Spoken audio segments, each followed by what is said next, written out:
ইসলামী উগ্রবাদের উত্থান ঘটছে এবং তারা বেশ কয়েকটি ঘটনাকে সামনে নিয়ে এসেছে। নারীদের ফুটবল খেলা বন্ধ করা, কোথাও নারীদের পোশাক নিয়ে কটূক্তি করা, পরবর্তীতে তাকে পুলিশের কাছ থেকে নিয়ে আসা, এই ধরনের ঘটনাগুলোকে তার উল্লেখ করছে। বলছে বাংলাদেশে এই সুযোগে ধর্মীয় উগ্রপন্থার একটা আশঙ্কা দেখা দিচ্ছে। অধ্যাপক ইউনূস অপেক্ষাকৃত নমনীয়, তিনি গণতান্ত্রিক সংস্কারের ছায়ায় হারিয়ে যাওয়া সংঘাত বিমুখ, অর্থাৎ তিনি সংঘাত চান না। আইসিস তৈরি করলো কারা, তালেবান তৈরি করলো কারা, এবং এগুলো করার এক্সট্রিমিস্ট তৈরি করার পিছনে কি আছে? সমাজকে পিছনের দিকে নিয়ে যাওয়া। হ্যাঁ, সরকারের কিছু দুর্বলতা আছে, সরকার দুর্বলতা আছে by virtue of their nature, সেই জন্য দুর্বলতা আছে। তারা ইলেক্টেড গভর্নমেন্ট না, সেই দুর্বলতা আছে, যার জন্য তারা কঠিন হতে পারছে না। তাহলে যুদ্ধটা কিন্তু এখনই শুরু হয়ে যাবে। আত্মহত্যা করে একজন হিন্দু ব্যক্তি মারা গিয়েছে, তারা সেটাকে চাপিয়ে দিচ্ছে যে ধর্মীয় উগ্রবাদ হিসাবে। এই ধরনের যে মিস ইনফরমেশন, সেই মিস ইনফরমেশন কিন্তু নিউ ইয়র্ক টাইমসের এই আর্টিকেলের মধ্যে প্রেজেন্ট না। যে এই নিউ ইয়র্ক টাইমসের আর্টিকেলটাকে আমরা মোটা দাগে ইন্ডিয়ান ডিসইনফরমেশন ক্যাম্পেইনের কাতারে ফেলবো না, বরং এটাকে আমরা একটা ওয়েক আপ কল হিসেবে নিব। বাংলাদেশে যে রাজনৈতিক অস্থিরতা চলছে, রাজনৈতিক একটা শূন্যতা চলছে, এই সময়টাতে ইসলামী উগ্রবাদের উত্থান ঘটছে এবং তারা বেশ কয়েকটি ঘটনাকে সামনে নিয়ে এসেছে। নারীদের ফুটবল খেলা বন্ধ করা, কোথাও নারীদের পোশাক নিয়ে কটূক্তি করা, পরবর্তীতে তাকে পুলিশের কাছ থেকে নিয়ে আসা, এই ধরনের ঘটনাগুলোকে তার উল্লেখ করছে এবং বলছে বাংলাদেশে এই সুযোগে ধর্মীয় উগ্রপন্থার একটা আশঙ্কা দেখা দিচ্ছে। একটু যদি পড়ি, প্রফেসর ডক্টর মহসিনুর পাটোয়ারী, শুরুতে আপনার কাছে প্রশ্নটি রাখবো। এই রিপোর্টটির একটি অংশে বাংলা যদি আমরা অনুবাদ করি, তাহলে বলছে যে সমালোচকরা বলছেন 84 বছর বয়সী নোবেল বিজয়ী অধ্যাপক মোহাম্মদ ইউনূসের নেতৃত্বাধীন অন্তর্বর্তী সরকার চরমপন্থী শক্তির বিরুদ্ধে যথেষ্ট কঠোর পদক্ষেপ নেননি। তারা অভিযোগ করছেন অধ্যাপক ইউনূস অপেক্ষাকৃত নমনীয়, তিনি গণতান্ত্রিক সংস্কারের ছায়ায় হারিয়ে যাওয়া সংঘাত বিমুখ, অর্থাৎ তিনি সংঘাত চান না, তিনি স্পষ্ট দৃষ্টিভঙ্গি প্রকাশ করতে পারেননি এবং এর ফলে চরমপন্থীরা আরো বেশি জনসাধারণের স্থান দখল করছে। আসলে বাংলাদেশের পরিস্থিতিটা কি? ডক্টর মহসিনুর পাটোয়ারী, আপনার কাছেও কি মনে হয় যে বাংলাদেশের ধর্মীয় জঙ্গিবাদের উত্থান ঘটছে? আপনাকে অসংখ্য ধন্যবাদ। আমি 5 সেকেন্ড নিব ডক্টর রহমানের সাথে একটু অ্যাড করব যে আপনার 401k তে $8.9 ট্রিলিয়ন ইনভেস্টমেন্ট আছে। আপনার যে পেনশন ফান্ড, আমার পেনশন ফান্ড পুরা টিআইএ ক্রাফে, এই যে পেনশন ফান্ড যে কত কমে যাচ্ছে, এটা একটা সিরিয়াস ম্যাটার। নাম্বার 2, যে প্রেসিডেন্ট ট্রাম্প যে জন্য বলছেন যে এক্সপোর্ট ইম্পোর্ট, আমাদের যে ট্রেড ডেফিসিট, যেটা আমাদের ইম্পোর্টটা বেশি এক্সপোর্টের তুলনায়, সুতরাং ওনারা চাচ্ছেন যে আমরা মোর এক্সপোর্ট করব আর সেলফ ইম্পোর্টটা কমাই দিয়ে সেলফ কন্টেইন করবো, রাইট? এক্সপোর্টটা করবেন, ইম্পোর্টটা কারা করবে? কেউ না কেউ তো ইম্পোর্ট করতে হবে, তাই না? যে দেশগুলো ইম্পোর্ট করবে তাদের তো সেই ইকোনমিক পাওয়ার থাকতে হবে। এখন আপনি ট্যারিফ করে ওদের ইকোনমি আপনি খারাপ করে দিবেন, তারা আপনার জিনিস কিনবে কি জন্য? সেই জন্য যে প্রশ্নটা আপনি করেছিলেন আজ থেকে 10 বছর, লং টার্মে কি? Long term no gain, it will be zero sum gain. আর যে কথাটা আপনি বলে, back to our original question, thank you very much. আমি মনে করি বাংলাদেশ একটা আমাদের মুসলিম অধ্যুষিত দেশ। এটা আমরা সবাই, বেশিরভাগ লোক আপনার প্র্যাকটিসিং মুসলিম, ওখানে আমরা ধর্মভীরু, কিন্তু আমাদের ধর্মে যে আপনার এক্সট্রিমিজমটা ইজ নট গুড। ধর্মে বিভিন্ন লোকেরা বিভিন্নভাবে এটাকে এক্সপ্লেইন করে থাকে। আমার ধারণা, আপনি দেখেন আইসিস তৈরি করলো কারা, তালেবান তৈরি করলো কারা, এবং এগুলো করার এক্সট্রিমিস্ট তৈরি করার পিছনে কি আছে? সমাজকে পিছনের দিকে নিয়ে যাওয়া, এডুকেশনের দিকে পিছিয়ে নিয়ে যাওয়া। এটা আমি মনে করি এটা একটা বিরাট একটা চক্রান্ত, যাতে মুসলিম উম্মাহ, মুসলিম সমাজ যেন প্রগ্রেস করতে না পারে ওয়ার্ল্ড ইকোনমিতে, ওয়ার্ল্ড টেকনোলজিতে, ওয়ার্ল্ড বিভিন্ন কাজে, যেন চিকিৎসা বিজ্ঞানে প্রগ্রেস করতে না পারে, যাতে করে আমাদেরকে ব্যাকওয়ার্ড করে ফেলে এবং এডুকেশনে যেন আসতে না পারে। আর প্রগ্রেসিভের অর্থ আমি বলছি না যে আপনি নোংরামি কাজ করেন, সেটা আমি বলছি না, কিন্তু প্রত্যেক জিনিস মডারেশন ইজ অলওয়েজ গুড। আমি মনে করি যে কতগুলো জিনিস আমাদের সরকার বলছিলেন যে এটা, হ্যাঁ, অন্তর্বর্তীকালীন সরকার, ইউনূস স্যার, উনি একটু এমনি শান্তশিষ্ট মানুষ। আর 2 নম্বর, ওনারা ইন্টারিম একটা গভর্নমেন্ট, ইন্টারিম গভর্নমেন্ট, এরা রিভলিউশনারি গভর্নমেন্টও না। ইন্টারিম গভর্নমেন্টের সময় একটা সুনির্দিষ্ট একটা পদক্ষেপ নেওয়া ইজ ভেরি ডিফিকাল্ট। ওনারা চাচ্ছে ওনাদের হয়তো ওনাদের সাথে যারা আছে তাদের একটা পলিটিক্যাল ফিউচার আছে, এবং সেই ফিউচারে কার সাথে কার অ্যালাইনমেন্ট হবে এইসব ব্যাপারগুলো সবগুলো মিলিয়ে মিশিয়ে ওনারা করছে। যেহেতু Jamaat e Islam is one of the major party, তারা মডারেট ইসলামপন্থী দল, রাইট? সেই ইসলামপন্থী দলও এখন তারাই বা কি করবে? এই যে এক্সট্রিমিজম, তারা তো আমি তো শফিকুর রহমান সাহেবের কথাবার্তা শুনেছি একবার, ভেরি রিজনেবল কথাবার্তা বলছেন। এই জিনিসগুলো আমার মনে হয়, এই যে কথাটা আপনি বললেন, ওনারা যেটা বললো, হ্যাঁ সরকারের কিছু দুর্বলতা আছে, সরকারের দুর্বলতা আছে by virtue of their nature, সেই জন্য দুর্বলতা আছে। তারা ইলেক্টেড গভর্নমেন্ট না, সেই দুর্বলতা আছে, যার জন্য তারা কঠিন হতে পারছে না। তাহলে যুদ্ধটা কিন্তু এখনই শুরু হয়ে যাবে, ইলেকশন হওয়ার আগেই এই যুদ্ধটা শুরু হয়ে যাবে। ওখানে প্রফেসর ইউনূস যেতে চাচ্ছেন না। আমার মনে হয় এই জিনিসগুলো যারা মডারেট রাজনীতি করে, আমি বলবো বিএনপি বলবো, জামাত বলবো, তারা এই জিনিসগুলো দেখবে, এবং এই জিনিসগুলো আমার কাছে মনে হয়, আমাকে আপনারা মাফ করবেন, আমি মনে হয় এগুলো বিদেশি, এগুলো চক্রান্তের ফসল, এগুলো আমাদেরকে ডিরেইল করা, আমাদের শিক্ষা শাস্ত্র সবকিছু থেকে আমাদের দূরে সরিয়ে নেওয়া দেওয়া, আমাদেরকে আনপ্রোডাক্টিভ করা। গত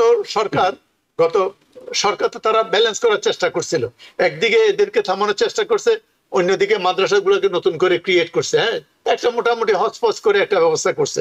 কিন্তু এরা এখন যেহেতু ভ্যাকুয়াম ক্রিয়েট হয়েছে, সরকার এখন শক্তিশালী না, সেটাকে নিয়ে ওনারা এই জিনিসটা এসে ওই প্রতিবেদকের যে মন্তব্যটা আমি মনে করি কিছুটা সঠিক, এবং যে উদাহরণগুলো দিয়েছে এটা তো আমরা তার প্রতিবেদন কেন, আমরা তো শুনে আসছি আগে থেকে, রাইট? এই লোকগুলোকে স্ট্রং কোনো মত নিতে পারছে না, ইভেন জামাতও কোনো স্ট্রং ভূমিকা নিতে পারছে না। এই জন্য তারা নির্বাচন আসছে সামনে, এখানে পলিটিক্স বাই পলিটিক্স, হ্যাঁ হয়তো ক্ষমতায় গেলে হয়তো একটা স্টেপ নিতে পারবে, এই মুহূর্তে স্টেপ নিতে পারছে না বলে আমার ধারণা। তবে আমাদের এগুলো থেকে বেরিয়ে আসতে পারবে। আমরা আফগানিস্তান দেখেছি এক্সট্রিমিজম, আমরা পাকিস্তানে দেখছি এক্সট্রিমিজম, অলমোস্ট একটা ফেল কান্ট্রি করে, অ্যাটম বোমা থাকলে কি হবে, কান্ট্রিটা ফেল কান্ট্রি হয়ে গেছে। আমরা ভারতকে দেখেছি এক্সট্রিম হিন্দুইজম, আমরা বার্মাকে দেখেছি এক্সট্রিম বুদ্ধিজম। এই extremism is not productive, is extremism of any faith is not productive for us, এবং আমাদের গতির জন্য। আমি মুসলিম উম্মার জন্য আসলে প্রায় এগুলো নিয়ে প্রায় ডিবেট করি। আমি একটা স্কুলের চেয়ারম্যান, ইসলামী স্কুলের আর কি, আমাদের ছেলেমেয়েরা প্রিন্সটনও যায়, আমি সেগুলোই ওদের বলি, তোমরা ধর্ম করো, কিন্তু মডার্ন সায়েন্স, টেকনোলজি, আচার ব্যবহার, আর অন্য কিভাবে চলবে না চলবে, ফার্স্ট অ্যামেন্ডমেন্ট রাইট বলে একটা কথা আছে, রাইট? আপনি কিভাবে চলবেন, আপনি হিজাব পরেন, নিকাব পরেন, I salute you, this is your faith, this is religion, আমার ফ্যামিলি তো করে, নো প্রবলেম। কিন্তু আপনি অন্যকে বাধ্য করলেই তো আপনার তার অধিকারটাকে আপনি খর্ব করলেন, right? Unless it is naked something, right? That's nasty for the society, nasty for the community. Other than that, একটা লেভেল অফ টলারেন্স না থাকলে, আপনি ডেমোক্রেসি বলেন, ডেমোক্রেসির নাম্বার ওয়ান থিংস তো টলারেন্স, রাইট? অন্যের কথাকে বুঝতে হবে, শুনতে হবে, মানতে হবে, দেখতে হবে, রাইট? মেজরিটির ইয়েকে মানতে হবে। এই জিনিসগুলো আমাদের মনে হয় এটা একটা সুচিন্তিত ভাবে চিন্তা ভাবনা করে আমাদের দেখতে হবে। এবং আমি মনে করি এগেইন, আমার মনে হয় বিদেশি, আমি বলবো যে আমি এগুলার ডক্টর নাকিবুর রহমান, এই প্রচারণাটা বাংলাদেশে ইসলামী জঙ্গিবাদের উত্থান করছে, এই প্রচারণাটা 5 আগস্ট পরবর্তী ভারতের ছিল। ভারতের যখন ছিল তখন বলার মতো অনেক বক্তব্য বাংলাদেশের দিক থেকে ছিল। যখন নিউ ইয়র্ক টাইমসের মতো প্রভাবশালী দৈনিক তাদের অনলাইনে এই ধরনের নিবন্ধ প্রকাশ করে, তখন নিঃসন্দেহে সেটিকে গুরুত্বের সাথে নিতে হয়। যেটি করেছে প্রধান উপদেষ্টার প্রেস ডিপার্টমেন্ট, তারা বিভ্রান্তিকর, মিথ্যে, একপেশে, অর্থাৎ এক ধরনের গা এড়ানো বক্তব্য দিয়েছে। আপনি যদি স্বীকারই না করেন, কিংবা আপনার যদি এই দায়বদ্ধতা তৈরি না করেন যে এই ধরনের কোনো কিছু যদি হয়ে থাকে, বাংলাদেশ সরকার গুরুত্বের সঙ্গে সেটি দেখবে। কারণ আমরা তো দেখেছি হিজবুত তাহরীরের মিছিল কিভাবে পুলিশ দিয়ে তাদের উত্থানটাকে ঠেকিয়ে দেওয়া হয়েছে। অর্থাৎ এই ধরনের যারাই অপচেষ্টা করছে, সরকার যে তাদের ব্যাপারে উদ্যোগ দিচ্ছে সেগুলো প্রচার না করে, সেই আগের সরকারের মতো অন্য সরকারগুলোর মতো যদি বক্তব্য রাখে, একপেশে, মিথ্যে, বিভ্রান্তিকর, পাবলিক তো এগুলো খায় না। সেখানে দায়িত্বশীল বক্তব্য দেওয়ার পরিবর্তে এই ধরনের বক্তব্য কি দায় এড়ানোর চেষ্টা? আর কিছু ঘটনা তারা যেগুলো এনেছে সেগুলো তো অনেকটা সত্যই, সেগুলো বাংলাদেশের মিডিয়াতে প্রকাশ হয়েছে। এই অবস্থায় সরকারের আসলে নিজেদের ইমেজ এবং সত্যিকারেই ইসলামী উগ্রপন্থা রোধ করার জন্য কি করা উচিত? জি ধন্যবাদ। অনেকগুলো প্রশ্ন একসাথে, আমি হয়তো বেশি সময় পাবো না, তারপরে আমি খুব দ্রুত উত্তরগুলো দেওয়ার চেষ্টা করি। প্রথম কথা হলো যে আজকে কিন্তু নিউ ইয়র্ক টাইমসে বাংলাদেশ নিয়ে 2টা আর্টিকেল প্রকাশিত হয়েছে। একটি নিয়ে কথা হচ্ছে, আরেকটি নিয়ে কিন্তু একদম কথা হচ্ছে না।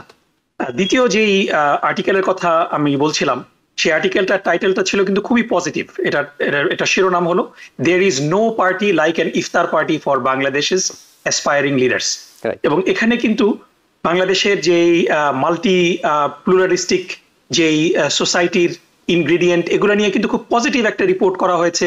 এবং সেখানে বিভিন্ন দলগুলা তাদের ইফতার প্রোগ্রামগুলা কিভাবে করছে, বিএনপি এবং জামাতের ইফতার প্রোগ্রামে ইভেন ভারতীয় কূটনীতিকরা পার্টিসিপেট করেছেন, এগুলো নিয়ে কিন্তু খুব পজিটিভলি হাইলাইট করা হয়েছে। এটা নিয়ে কিন্তু কোনো কথা নেই। তো এটা হলো প্রথম বিষয়। এবং দ্বিতীয় বিষয় হলো যে নিউ ইয়র্ক টাইমসের দ্বিতীয় যেই আর্টিকেলটা পাবলিশ করা হয়েছে, সো সেই আর্টিকেলের শিরোনামটা কিছুটা হয়তো আমাদের জন্য একটু বিব্রতকর হবে, কারণ শিরোনামটা হলো as Bangladesh reinvents itself, Islamist hardliner see an opening. এটা হয়তো কারণ আমরা অবশ্যই আমরা ঘর পোড়া মানুষ, আমরা এই জন্য সিঁদুর দেখলেও কিন্তু ভয় পাই। কারণ আমরা, আপনি যেটা বলেছেন ঠিকই, যে 5ই আগস্ট থেকে ইন্ডিয়ান যে ডিসইনফরমেশন ক্যাম্পেইন শুরু হয়েছে বাংলাদেশের বিরুদ্ধে, which is absolutely based on unsubstantiated information, যে আত্মহত্যা করে একজন হিন্দু ব্যক্তি মারা গিয়েছে, তারা সেটাকে চাপিয়ে দিচ্ছে যে ধর্মীয় উগ্রবাদ হিসাবে। এই ধরনের যে মিস ইনফরমেশন, সেই মিস ইনফরমেশন কিন্তু নিউ ইয়র্ক টাইমসের এই আর্টিকেলের মধ্যে প্রেজেন্ট না।